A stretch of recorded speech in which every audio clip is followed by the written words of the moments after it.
What happens when a powerful, respected police officer attacks a woman in court, only to discover she's his new boss?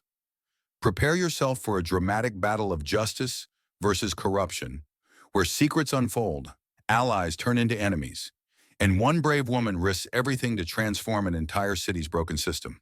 Stay tuned. You won't want to miss what happens next. Naomi Carter woke early that chilly Chicago morning, long before sunlight touched the crowded streets below her small apartment window. The quiet hum of city traffic mingled with the faint aroma of freshly brewed coffee drifting gently from the kitchen. She stood still for a moment, gazing at her reflection in the hallway mirror, carefully smoothing the sharp lines of her new navy blue uniform. Today wasn't an ordinary day. It marked a historic moment, her first day as Chicago's chief of police, and the first black woman ever to hold that position. Naomi had dedicated more than 20 years of her life to the force, rising through the ranks quietly but steadily. Her colleagues often praised her dedication, though privately, she sensed lingering skepticism from certain corners, mostly from those who found it hard to accept someone like her leading the way. That silent judgment, hidden in smiles and superficial respect, was something she knew all too well.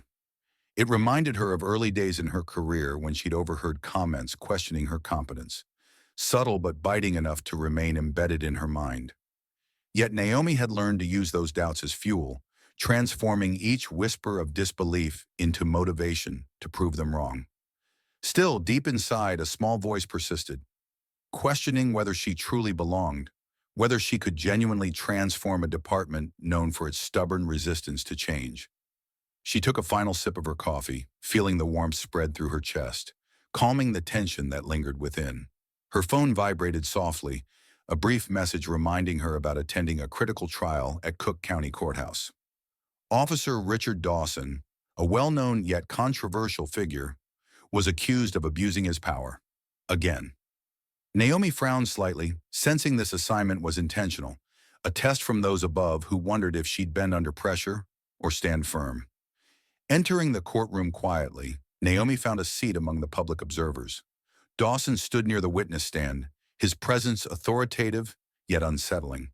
Their eyes briefly met, his stare sharp, cold, and calculating. Naomi met his gaze, feeling an unspoken challenge pass between them. In that single moment, she sensed the upcoming storm clearly. Dawson was not just another difficult officer. He represented everything corrupt she vowed to change.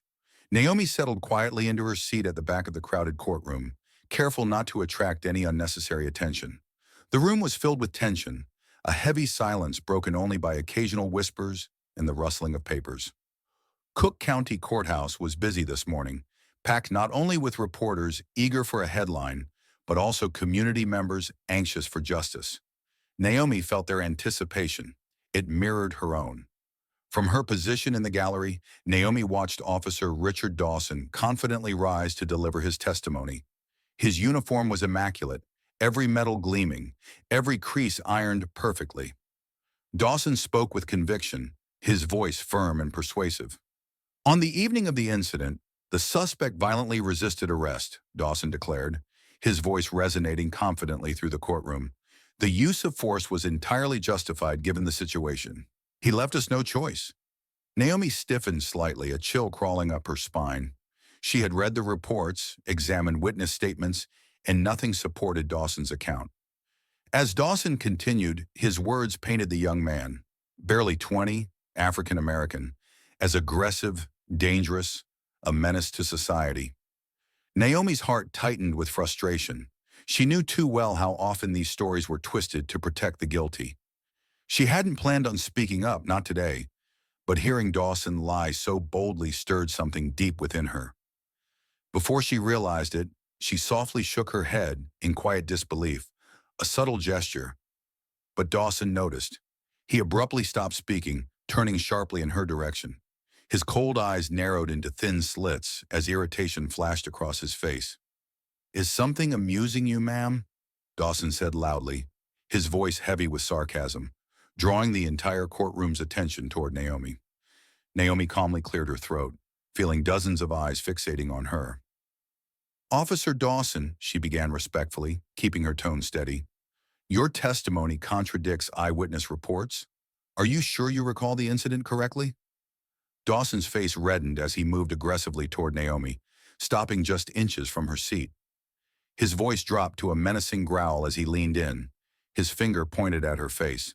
Lady, you better keep your mouth shut, Dawson hissed, loud enough to cause nearby listeners to gasp quietly. You have no clue how real police work is done. Sit down, shut up, or I'll personally remove you. Naomi attempted to calmly respond, her voice steady yet firm. I'm only pointing out the inconsistencies. I said shut your mouth, Dawson snapped sharply, cutting her off. His tone carried anger rooted far deeper than this single interruption. You think you can waltz in here? Criticize the law enforcement protecting your streets? People like you always stir up trouble. His words landed heavily and murmurs of discomfort rose sharply through the courtroom. Several observers discreetly took out their phones, quietly capturing the confrontation unfolding before them. Dawson, anger visibly boiling beneath his skin, suddenly grabbed Naomi by the arm and roughly forced her out of her seat. You're done here, he shouted, shoving Naomi harshly aside. Naomi stumbled but quickly regained her footing, feeling a deep burn of embarrassment and outrage pulse inside her. Voices exploded throughout the courtroom, calling out indignantly, Hey, stop that! You can't treat her that way. Dawson turned aggressively toward the crowd, his face flushed with anger, raising his hand as though demanding silence. Naomi straightened slowly, regaining her balance with dignity. The courtroom fell silent, eyes wide as Naomi calmly reached into her coat, pulling out her badge and credentials. Holding them clearly for all to see, Naomi spoke firmly yet quietly, addressing Dawson directly. Officer Dawson, I'm Naomi Carter, the newly appointed Chief of Police of Chicago. Now, would you like to repeat your comments about my understanding of law enforcement? Or are you ready to admit your mistake? Gasps rippled across the courtroom like waves, and Dawson's face transformed from anger to confusion, then disbelief, and finally panic. His lips tightened, and he swallowed hard, clearly shaken but unwilling to admit defeat. You, Chief? Dawson's voice faltered, then quickly regained its aggressive edge. I acted appropriately. I saw someone disrupting court proceedings. Naomi shook her head softly, a faint smile forming on her lips, a smile of patience, but unmistakably firm. No, Officer Dawson, you crossed a line today, Naomi replied firmly but gently. And it's clear this isn't the first time you've abused your authority. We both know it. The room seemed to hold its breath as Dawson struggled to reply, his fists clenching and unclenching nervously at his sides. Naomi met his gaze unflinchingly before calmly turning toward the exit, aware of the multitude of eyes following her every move. Stepping into the hallway, Naomi took a deep breath, steadying herself against the surge of emotions. Anger, determination, and fear swirling together. This confrontation had shown her exactly what she faced. A deeply entrenched system resistant to change, one that would fight tooth and nail against her reforms. But she felt ready. Naomi knew this was just the beginning of a long, challenging battle for justice. Yet as she walked away, her steps were firm, carrying a quiet confidence, a promise to herself and the city she vowed to protect. By the time Naomi reached her office at the Chicago Police Headquarters the following morning, the video had already exploded across the internet. It seemed everyone in the city had watched Officer Dawson shove the new police chief, though many still couldn't believe what they saw. News channels replayed the incident repeatedly, their commentators asking questions that made Naomi feel both vindicated and strangely exposed. Inside the office, phones rang nonstop. Her assistant struggled to handle the influx of calls, juggling reporters desperate for statements, concerned community leaders demanding immediate action, and city council members nervously seeking reassurance. Naomi shut her office door softly, needing a moment of solitude amidst the chaos. As she leaned against her desk, she realized the video was more than just evidence of Dawson's misconduct. It had become symbolic, an uncomfortable reflection of an entire system that had allowed men like Dawson to thrive unchecked for too long. Her assistant gently knocked on the door, breaking her thoughts. Chief Carter, he said carefully, Daniel Crowley from Internal Affairs is here to see you. He says it's urgent. Send him in, Naomi replied calmly, pushing herself up from the desk. Daniel Crowley entered quietly, carrying a thick folder under his arm. He was a seasoned internal affairs investigator, someone who'd seen enough corruption to make him skeptical of real change. But Naomi sensed something different about him today. He offered a firm handshake, his eyes meeting hers with newfound respect. "Chief Carter," Daniel began cautiously, "I'm sure you've seen how fast the footage spread. Frankly, I've never witnessed public outrage quite like this before. People want answers." Naomi nodded slowly. "I'm aware. But Dawson's defenders are already calling it an unfortunate accident. Just another misunderstanding." Daniel shook his head solemnly. "This isn't Dawson's first incident, not even close, but it's the first one people have recorded and shared so openly. If you're serious about reform, now's the time to act." Naomi listened intently, appreciating Daniel's honesty. He was direct, no games, just blunt truth, exactly what she needed. She knew she couldn't remain passive, waiting for the situation to fade. Communities across Chicago demanded justice, not empty promises or vague reassurances. Within hours, Naomi called for an internal investigation into Dawson's past conduct. She knew that would make her enemies within the force, powerful officers who had protected Dawson for decades. Yet the demands from Chicago's black community grew louder by the hour. They wanted tangible proof that Naomi wasn't just another token hire. Daniel Crowley got straight to work. It wasn't long before he uncovered an unsettling stack of unresolved complaints against Dawson. Naomi read through the documents carefully. Each complaint was disturbingly similar. Allegations of excessive force, racial slurs, and threats. Her heart sank, realizing that nearly every incident had been quietly dismissed by superiors who prioritized protecting the department's image over justice. Naomi felt a fresh wave of anger and frustration well up inside her. How could this have gone unchecked for so many years? It was no longer about one officer's misconduct. This was about a culture deeply embedded in denial, privilege, and silence. She knew confronting Dawson meant confronting decades of systemic cover-ups. As Naomi processed this discovery, Daniel entered her office again, his face slightly pale, holding a sealed file tightly in his hand. "This one," Daniel spoke softly, placing the folder carefully onto Naomi's desk. "This one's serious. 5 years ago, Dawson was involved in a violent arrest. A young suspect died, and the investigation simply disappeared, buried completely." Naomi's fingers trembled slightly as she opened the file. Her eyes scanned the first page quickly, feeling anger and sorrow rise equally within her. This was worse than anything she'd imagined. She looked up at Daniel, her voice quiet but resolved. "This evidence is enough to put Dawson away, and it might expose others who've covered for him." Daniel hesitated, clearly concerned. "Chief, if you pursue this, you'll have powerful people coming after you. Are you prepared for that?" Naomi leaned back in her chair, breathing deeply. Her mind wandered briefly to her early days on patrol, back when she still believed justice was simple, straightforward, just right and wrong. But now she understood clearly what lay ahead. Knowing her decision wasn't just about her career, but about setting a new standard of accountability for the city. "Daniel," Naomi said gently but firmly, "I didn't take this job to look the other way. We're pursuing this. People deserve the truth." Daniel nodded, respect clearly visible in his eyes. "Understood, Chief. I'll make sure we're ready."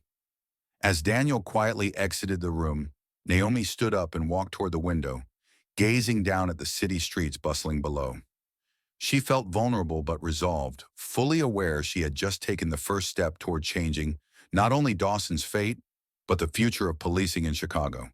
The path was uncertain, fraught with risk, but she knew there was no turning back now.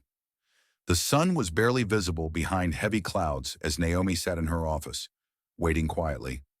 She could hear the muffled chatter of officers through her door, a soft reminder that everyone in the department was aware of what she was about to do. Calling in Richard Dawson for suspension was no small matter. It was like lighting a match in a powder keg. But Naomi knew this had to happen. It wasn't about revenge or personal pride. It was simply about doing what was right. When Dawson finally walked in, his heavy footsteps echoed defiantly, his presence dominating the room before he said a word. He didn't salute or show any respect to Naomi. Instead, he dropped into the chair opposite her desk, his arms folded across his chest, his face flushed with barely controlled anger. Naomi spoke first, gently placing the official letter of suspension on the desk between them. Officer Dawson, effective immediately, you're being placed on temporary suspension pending an internal investigation. Dawson stared at the letter as if it were poisonous, refusing even to touch it. You can't be serious, he finally growled, leaning forward aggressively. You think you can walk in here and pull this stunt? Do you even realize what you're doing? I understand how you feel, Naomi replied calmly, meeting his fiery gaze without flinching. But given the incident at the courthouse and the severity of the allegations, there's no other choice. He scoffed loudly, leaning forward in his chair, eyes burning with indignation. This is nothing but a publicity stunt. You're trying to make yourself look good by tearing down good cops who actually protect this city. No, Naomi responded calmly, her voice firm but gentle. This isn't about publicity, it's about accountability, something this department has been lacking for too long. Dawson's jaw tightened visibly and his fist clenched. He pointed an accusing finger at Naomi. You think you're changing things for the better? All you're doing is tearing apart a department that's kept Chicago safe. You're going to destroy years of trust just to score points with activists who don't understand what we face every day. Naomi took a deep breath, feeling a wave of frustration rise inside her, yet she maintained a calm, steady voice. This isn't about scoring points, Officer Dawson. It's about justice. The community deserves accountability, and I intend to ensure they get it. Dawson rose abruptly, knocking the chair back slightly, his voice shaking with anger. You're not fooling me. You're nothing but a politician playing cop. You think your little badge gives you power over people who've earned their stripes on these streets? Naomi felt her heart pound, but she kept her voice controlled and measured. This isn't about power, Dawson. It's about accountability, and nobody is above that, no matter how long they've worn the uniform. For a moment, Dawson said nothing, his jaw clenching tightly, a muscle twitching visibly. He stood suddenly, eyes fixed defiantly on Naomi, voice lowered to a harsh whisper. You have no idea what you're starting, Carter. Once you open this door, you won't be able to close it again. Before Naomi could respond, Dawson rose abruptly, snatched the suspension letter from her desk, and stormed out, slamming the door loudly enough to echo down the hallway. In the silence left behind, Naomi leaned back, letting out a weary breath. She understood Dawson's threat clearly. It wasn't just empty bravado. By suspending him, she had stirred the hornet's nest, and already murmurs from within her own department indicated she was facing more resistance than she'd anticipated. She knew many officers quietly supported Dawson, worried their own actions or complicity might soon come to light. Her assistant knocked softly, opening the door just enough to peek inside, concern on his face. Chief Carter, Officer Crowley is here to see you. Naomi nodded slowly, welcoming the distraction. Daniel stepped inside quietly, holding a report in his hands, his face grim with worry. We have a serious problem, Chief. One of our key witnesses, Anthony Harris, a former officer who worked closely with Dawson, just withdrew his statement. Naomi felt a chill settle in her chest. Why? He received anonymous threats against his family, Daniel explained. He said he couldn't risk their safety. Someone wants Dawson protected, and they're sending a message. Naomi leaned forward, rubbing her temples. The gravity of the situation was becoming clearer by the minute. She wasn't just confronting Dawson. She was going head-to-head with an entrenched network determined to protect itself at all costs. Daniel, Naomi finally spoke, her voice firm but weary. We knew this wouldn't be easy, but backing down now isn't an option. We'll find another way. Daniel nodded, the quiet strength in her voice giving him hope. I'm with you, Chief. Whatever happens next, you're not alone. Naomi looked up at Daniel, grateful for his support, knowing this fight was only beginning. Yet despite the weight pressing upon her shoulders, she felt a sense of purpose growing stronger with every step forward. Late evening had settled over Chicago, and Naomi sat quietly in her dimly lit office, sipping lukewarm coffee. Her gaze rested heavily on the screen before her, playing a video from 5 years earlier. The grainy footage clearly showed Officer Richard Dawson violently handling a young African-American suspect. Rougher than necessary, his voice filled with disdain. Naomi watched silently, her stomach turning uneasily as Dawson struck the man repeatedly, ignoring his pleas. Her breath tightened as she realized this was not simply misconduct. It was brutality, clear and deliberate. Daniel Crowley, standing behind Naomi, cleared his throat gently to break the heavy silence between them. "Chief, this evidence was buried by someone higher up," Daniel said softly, leaning against the desk. "They protected Dawson back then. It explains why he felt so untouchable all these years." Naomi rubbed her forehead, exhausted by the layers of corruption she continued uncovering. "If we release this," she whispered, her voice barely audible, "the backlash won't just fall on Dawson. It'll shake the foundations of this entire department." Daniel nodded solemnly, his face reflecting the weight of the moment. "You're right. A lot of influential people won't want this getting out. They'll come after you, Chief. They'll accuse you of dividing the department and jeopardizing public safety." Naomi sighed deeply, knowing exactly what he meant. The city she loved was already divided, tensions simmering beneath the surface. Revealing this video could push those tensions to the boiling point, possibly causing chaos inside the force. Yet if she withheld the evidence, she'd betray every principle she'd built her career upon. Her heart ached at the thought of innocent lives caught between justice and chaos. "If I release this video," Naomi began slowly, "there's no turning back. We'll lose trust from many officers. But if I don't, nothing changes, and Dawson wins again." Daniel stepped closer, placing a comforting hand on her shoulder. "Look, Naomi," he said gently, using her first name for the first time. "If we're serious about cleaning up this department, we can't sweep this under the rug. Change hurts. It scares people. But it's necessary. Either we face this head on, or we'll forever live with regret." Naomi nodded slowly, absorbing his words. She glanced again at the screen, watching Dawson's violent actions unfold. An officer entrusted with public safety, betraying everything his badge stood for. The image filled her with anger, sorrow, and an unshakable sense of duty. "You're right," she finally said, determination rising in her voice. "If we're afraid to confront these uncomfortable truths, then we don't deserve the trust of the communities we serve." That night's sleep escaped Naomi entirely. She lay awake, replaying the potential consequences of releasing the video. Officers loyal to Dawson would call it betrayal. They'd accuse her of being overly ambitious, of seeking publicity, of playing politics. But could she look in the mirror if she backed down now? Her thoughts drifted to her early days on patrol, seeing firsthand how power corrupted good intentions, leaving scars on communities she had vowed to protect. No, she decided firmly. Silence wasn't an option anymore. The next morning, Naomi stood calmly in front of a sea of reporters and flashing cameras outside police headquarters. The city skyline stretched behind her, cold and gray, a stark reminder of the challenge ahead. Her voice carried strength, but was tinged with genuine sorrow as she began. "Today, we must face an ugly truth.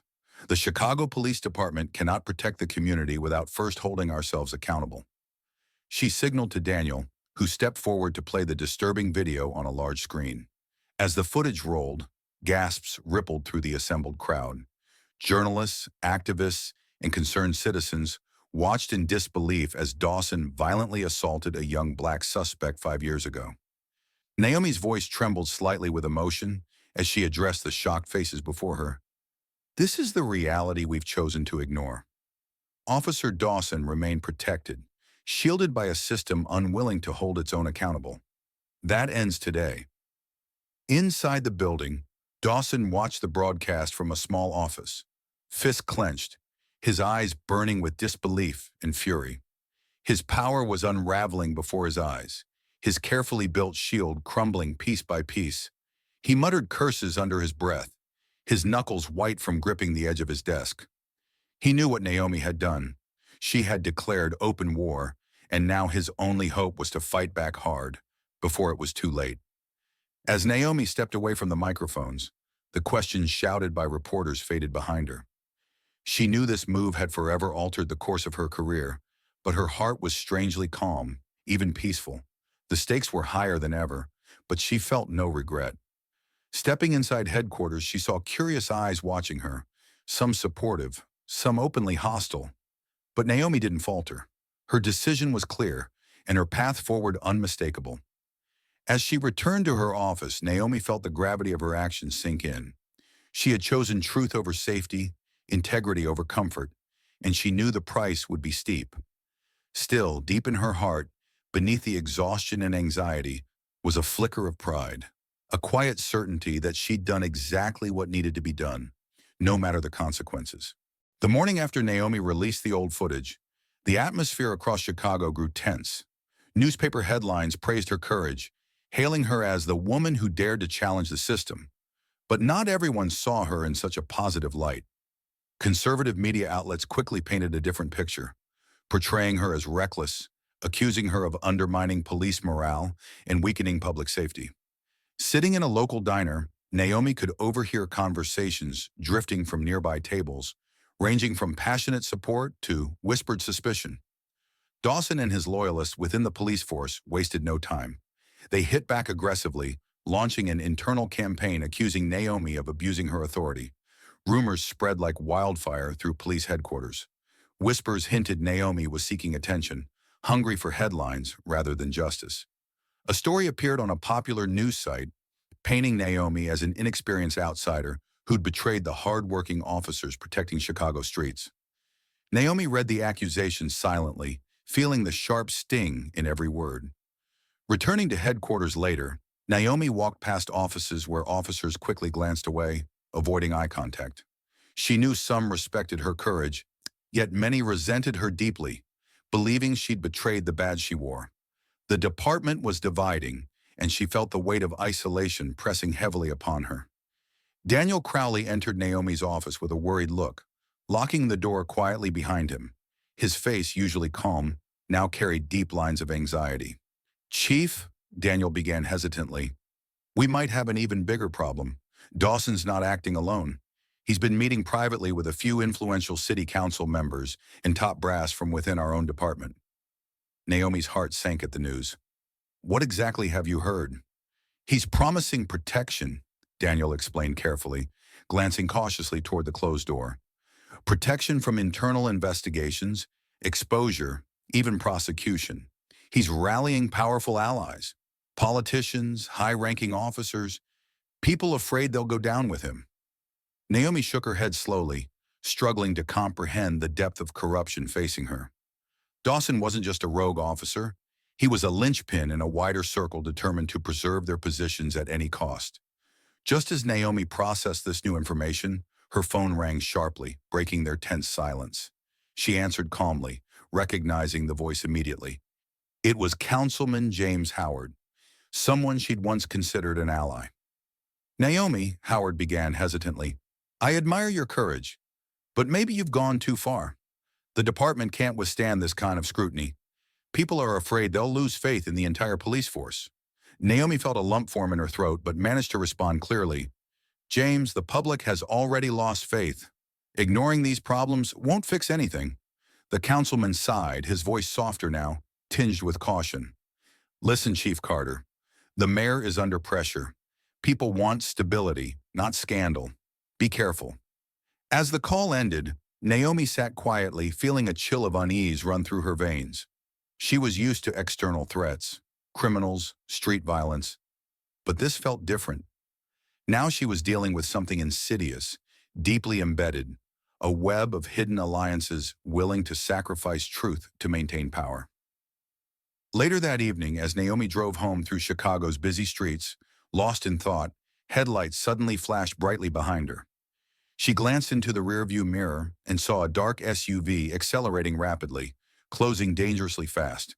Her pulse raced as she tightened her grip on the wheel. Before she could react, the vehicle abruptly slammed into the side of her car, jolting her sharply to the side. Glass shattered around her as Naomi gripped the steering wheel tightly, fighting to control her spinning vehicle. The tires squealed loudly, echoing through the otherwise quiet neighborhood. Her car skidded, narrowly missing parked vehicles, finally coming to rest inches from a fire hydrant. She sat still for a moment, breathing hard, her heart pounding wildly. Her hands shook as she slowly unclenched her fingers from the steering wheel, realizing she'd narrowly escaped serious injury. Neighbors ran toward her car, shouting anxiously, offering assistance. Naomi assured them she was okay, even though her chest tightened painfully. Within minutes, Daniel arrived at the scene, his face pale and concerned.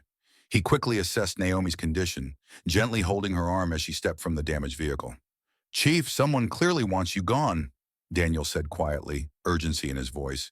"This wasn't an accident." Naomi nodded slowly, her gaze drifting toward the flashing red and blue lights of emergency vehicles now crowding the street. "It's clear I'm rattling cages they thought would remain untouched," she replied softly, determination cutting through her shock. Daniel squeezed her hand firmly, his voice low but confident. "We're in this together. Whoever's behind this, we'll find them." Naomi took a deep breath, steadied by Daniel's sincerity. As she watched the tow truck lift away her battered car, she understood the stakes more vividly than ever before. Dawson was just the tip of an iceberg. A much deeper darkness lay beneath, determined to destroy anyone challenging its survival. Naomi woke early the next morning, feeling the ache of the previous night's accident still lingering in her bones. She knew now that the battle she had chosen wasn't one she could fight alone.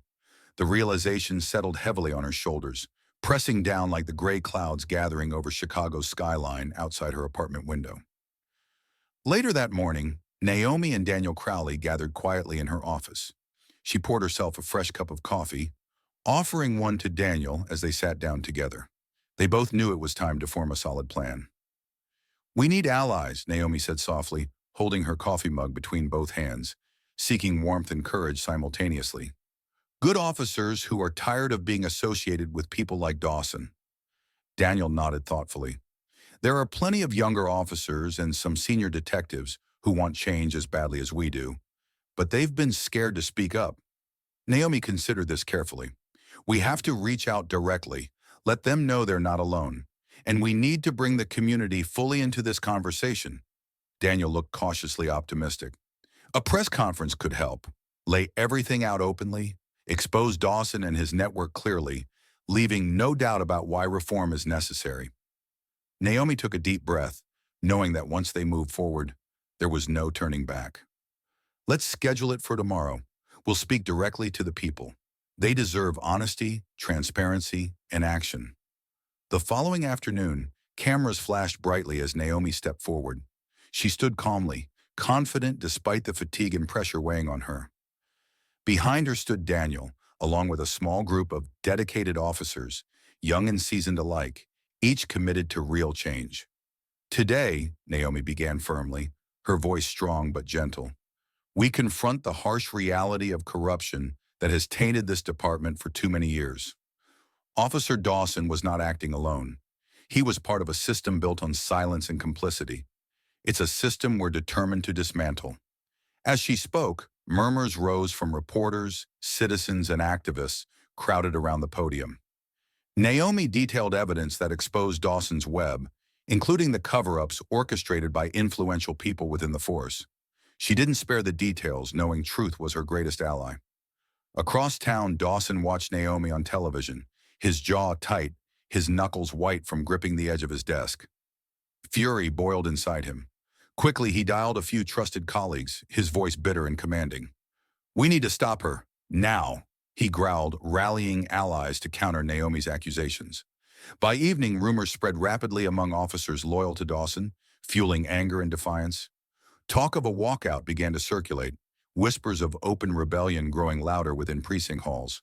The mayor received frantic calls from influential supporters demanding Naomi's immediate dismissal to restore order. Yet facing rising public outrage, the mayor hesitated, unwilling to risk alienating voters who now openly demanded justice. Naomi felt isolated once again, realizing even some politicians she thought were her allies were distancing themselves, wary of risking their careers. Late in the evening, as Naomi sat alone in her office, Daniel quietly entered, holding a thick folder, his expression grave but determined. "I found something big," Daniel began, handing her the file carefully. "Evidence that Dawson personally covered up a suspect's murder 3 years ago. This isn't just misconduct anymore. It's criminal." Naomi's heart raced as she flipped through the pages, recognizing immediately how powerful this evidence was. It was undeniable, indisputable proof that Dawson had crossed a line far beyond police brutality. With this, she could ensure Dawson faced criminal charges, finally giving the community the justice it deserved. Yet she knew precisely what that meant. If she pursued criminal charges, the powerful network protecting Dawson would do everything possible to destroy her career. It was no longer just about suspension or dismissal. It was about sending a message, about setting a new standard. Naomi closed the folder, looking up at Daniel. "We can't hold back now," she whispered firmly, her decision made. "The city needs to see real accountability. Dawson must face justice, fully and publicly." Daniel nodded solemnly. "It'll cost you, Chief. They'll come after you with everything they have." Naomi met his gaze steadily, her voice clear despite the uncertainty ahead. "I didn't come this far just to back down now. Let's do this." That evening, Naomi stood once more in front of bright camera lights, holding up the damning evidence before reporters. She spoke calmly but powerfully, outlining every detail of Dawson's criminal cover-up, determined to leave no doubt in anyone's mind about the extent of the corruption. As Naomi concluded, she noticed Dawson watching silently from the edge of the crowd, his face pale with disbelief, rage, and finally fear. Their eyes met briefly, a silent exchange of recognition and defiance. She knew this moment marked a turning point, not only for herself but for the city itself. Naomi felt the quiet strength of conviction burning brightly within her, knowing the road ahead would be difficult. Her job, reputation, perhaps even her personal safety, were now at risk. But the price of silence was far higher. With renewed determination, Naomi stepped away from the podium, ready to face whatever came next, confident that justice finally would prevail. Naomi stood behind a cluster of microphones in the expansive lobby of Chicago City Hall, her pulse steady despite the fierce spotlight of dozens of television cameras and reporters. She was flanked by Daniel Crowley, several respected prosecutors, and a team of seasoned investigators. As the room quieted, Naomi felt every eye fixed firmly upon her, sensing the weight of expectation and apprehension thickening the air. "Today we finally confront the truth openly," Naomi began, her voice clear but calm, echoing gently across the lobby. "Richard Dawson's crimes were not isolated acts. They reflect a deep-rooted culture of corruption that has long undermined justice within our police force." She carefully laid out each piece of evidence, painstakingly gathered, clearly presented, and impossible to dispute. Names previously hidden in shadows were now fully exposed, each connection painting a disturbing portrait of abuse, cover-ups, and unchecked power. Reporters scribbled frantically, cameras clicked rapidly, and whispers filled the lobby as Naomi concluded firmly, "Justice demands accountability. Officer Dawson and those who protected him will no longer hide behind badges or political connections." Immediately following the press conference, Dawson was arrested in full public view, cameras capturing the moment officers cuffed him firmly yet respectfully. Dawson's eyes met Naomi's briefly. No anger this time, just a look of stunned defeat mixed with lingering disbelief. However, Naomi knew this wasn't the end of the fight. Soon after Dawson's arrest, certain media outlets loyal to the old guard started spinning a very different story. They labeled Naomi's actions a political witch hunt, accusing her of seeking revenge against respected police officers, casting doubt on her motives. Naomi saw headlines branding her a radical troublemaker, dangerous, disruptive, and self-serving. The atmosphere within City Hall became charged with anxiety. Politicians and senior officials, once silent or cautiously supportive, now openly distanced themselves, fearing they'd soon be implicated as well. Naomi sensed the shifting tides clearly. She was becoming a liability rather than an asset. Days later, Naomi was called into a private meeting with the mayor in a secluded room at City Hall. She walked down the narrow corridor toward the mayor's office, feeling a sense of quiet dread. Inside, Mayor Evelyn Parker greeted her with a polite yet strained smile, clearly uncomfortable. "Naomi, please have a seat," the mayor began, gesturing softly toward a chair across from her own. Naomi sat, silently bracing herself. The mayor sighed gently, folding her hands on the polished wooden desk. "You've made waves, Naomi. You've brought significant problems into public view. But now, I'm facing intense pressure from every corner. politicians, powerful business leaders, even our own senior police commanders. Naomi met the mayor's gaze evenly. Mayor Parker, the truth is uncomfortable. I know that. But exposing corruption was never going to be easy. I agree, the mayor said quietly, glancing briefly downward before looking up again, her tone softer, yet more firm. But the damage to our department's reputation is severe. People are calling for change, but they're also afraid. I need you to consider stepping down. Naomi took a slow breath, absorbing the heavy silence that followed. Her pulse quickened, yet she kept her voice calm. With all due respect, Mayor, stepping down sends the message that corruption wins again. This fight isn't just about me, it's about the integrity of our city. The mayor leaned back in her chair, looking weary yet determined. Naomi, if you don't resign willingly, the city council may force me to take action. I'm trying to protect you from further damage. Naomi shook her head slowly but firmly. Protecting me means nothing if it comes at the cost of justice. If necessary, I'll publicly call for an independent investigation into the entire department. Mayor Parker's expression hardened briefly, then softened into a look of reluctant admiration. Naomi, you know what you're risking. Your reputation, your career, maybe more. Naomi rose steadily, straightening her shoulders with quiet dignity. I knew exactly what I was risking when I took this job. If defending truth means losing my career, it's a price I'm willing to pay. The mayor nodded slowly, respect evident in her tired eyes. I admire your courage, Naomi. I truly do. But remember, this city has a way of crushing people who push too hard. Naomi turned calmly toward the door, pausing briefly. Maybe so, Mayor. But some fights are worth the risk. As Naomi walked out into the quiet hallway, she felt a profound sense of clarity. She understood fully now that her path was fraught with uncertainty. She had refused to surrender, refusing to compromise the truth, even if it meant standing alone. The day Officer Richard Dawson stood trial, the city of Chicago held its breath. It wasn't just another case of police misconduct. It was historic, unprecedented even, something people hadn't thought they'd ever see. Naomi sat quietly in the courtroom, her eyes fixed on Dawson's expressionless face. She noticed how his usual arrogance had vanished, replaced now by nervous glances and tightly clenched fists. The prosecution was relentless, presenting undeniable evidence, disturbing videos, sworn statements from brave witnesses who finally felt safe enough to come forward, and records that Dawson had desperately tried to bury.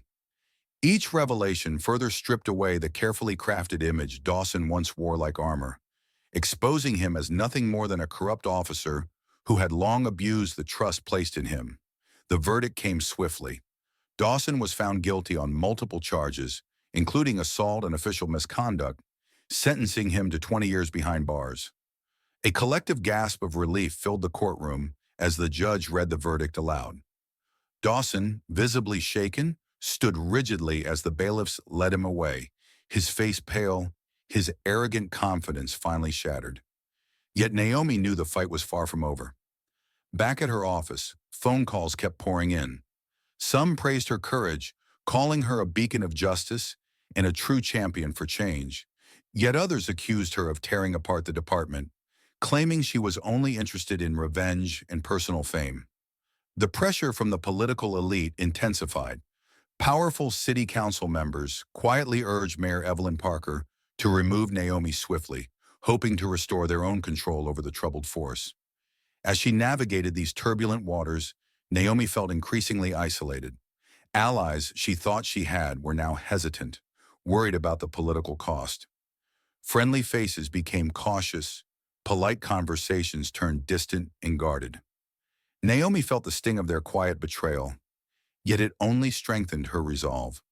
One rainy afternoon, as the pressures peaked, Naomi found Daniel Crowley standing at her office door, waiting with a patient smile. "Can we talk?" he asked gently. Naomi motioned him inside, sensing his arrival meant something important. Daniel handed her a folder, sitting down opposite her.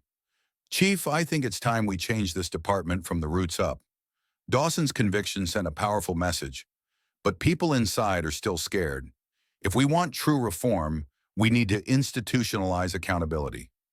Naomi listened carefully as Daniel explained his vision. A dedicated internal oversight team, independent from internal politics, focused solely on integrity and accountability. He would lead it himself, ensuring no more officers like Dawson could thrive unchecked. Naomi agreed immediately.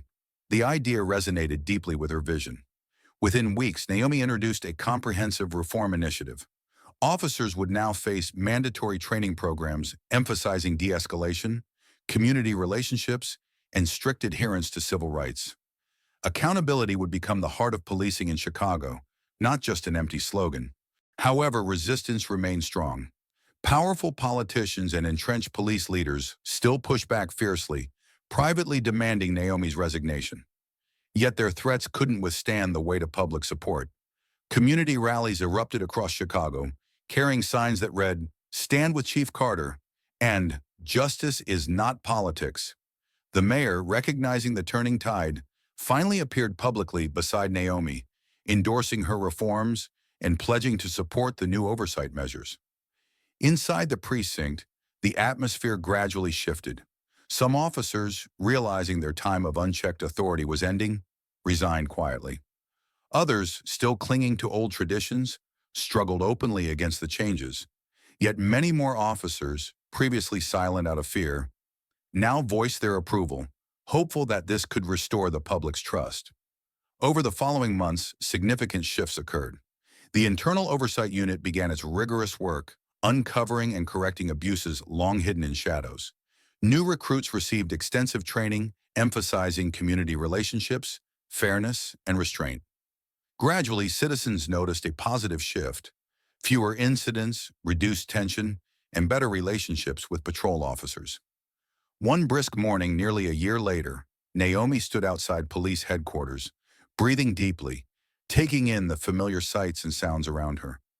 The city was vibrant, full of life and possibilities.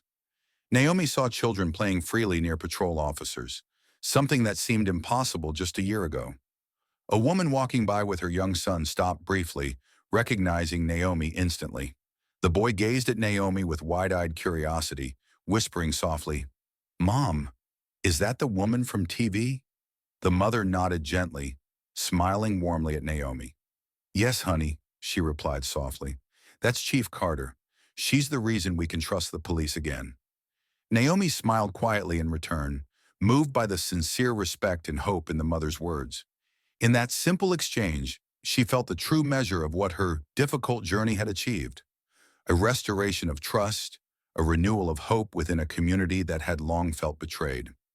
Standing quietly outside police headquarters, Naomi reflected deeply. She knew challenges would remain.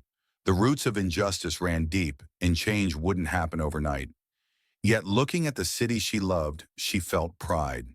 She'd stood her ground against overwhelming pressure, risking her career, safety, and reputation to uphold her values. Now Chicago was finally seeing the dawn of a new era, a more just era she had helped usher in. The afternoon sun broke through the clouds, bathing the street in a soft golden glow. Naomi breathed deeply, feeling calmness settle within her chest. This was the beginning, not the end, of her journey, but it was a powerful step toward true justice. Smiling quietly, she turned and stepped back inside, ready for whatever came next. This powerful story reminds us all that true change begins with courage, the courage to speak up, to stand strong, and to fight for justice, even when it seems impossible. Naomi Carter showed us that one person's determination can transform an entire system. Now, I'd love to hear from you. Have you ever witnessed or experienced a moment where standing up made a real difference? Share your thoughts in the comments below. And if you enjoyed this story, make sure to subscribe to our channel for more inspiring journeys about justice, courage, and the power of change. See you in the next video.